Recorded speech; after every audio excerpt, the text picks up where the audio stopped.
Hey, what's up? This is Ricardo at Parts People, and in this video, we'll outline the steps for completing a part replacement on your Dell PC. Visit our website and use this coupon for a 5% off discount.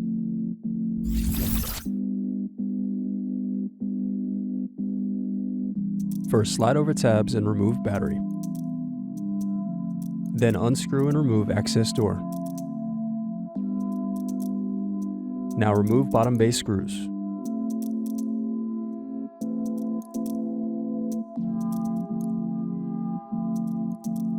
Now press in tabs to separate and turn over keyboard.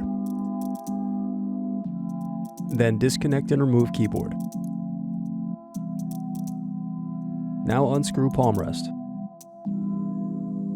Then disconnect cables and remove palmrest.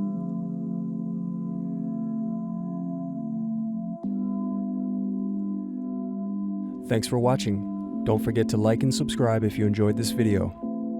And if you need more, check out this playlist to watch other tutorials for your laptop. You can also click here to find parts for your laptop at partspeople.com.